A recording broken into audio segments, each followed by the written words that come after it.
মার্কিন যুক্তরাষ্ট্রের ৪৭তম প্রেসিডেন্ট হিসেবে শপথ নিয়েছেন ডোনাল্ড ট্রাম্প। সোমবারের এই শপথ অনুষ্ঠানের মাধ্যমে দ্বিতীয় মেয়াদে দেশটির রাষ্ট্র ক্ষমতায় বসলেন তিনি। বার্তা সংস্থা রয়টার্সের প্রতিবেদনে বলা হয়েছে, শপথ নেয়ার পরই ট্রাম্প ইসরায়েলি জিম্মির মুক্তির বিষয়ে কথা বলেছেন। এছাড়া বাইডেনের আমলে পশ্চিম তীরে যেসব ডানপন্থী ইসরায়েলি সেটেলার গোষ্ঠী ও ব্যক্তির উপর নিষেধাজ্ঞা আরোপ করা হয়েছিল তা বাতিল করেছেন ট্রাম্প। হোয়াইট হাউসের পক্ষ থেকে এই তথ্য জানানো হয়েছে। হোয়াইট হাউসের ওয়েবসাইটে বলা হয়েছে, ২০২৪ সালের ১ ফেব্রুয়ারিতে বাইডেনের আমলে যেসব নিষেধাজ্ঞা দেয়া হয়েছে তা বাতিল করেছেন ট্রাম্প।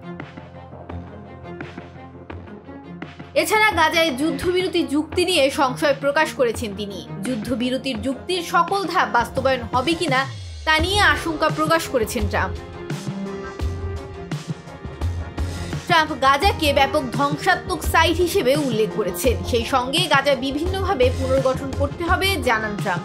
এছাড়া ইসরায়েলের ঘোর সমর্থক হিসেবে পরিচিত মার্কো রুবিও মার্কিন পররাষ্ট্রমন্ত্রী হিসেবে সিনেটে চূড়ান্ত অনুমোদন পেয়েছেন।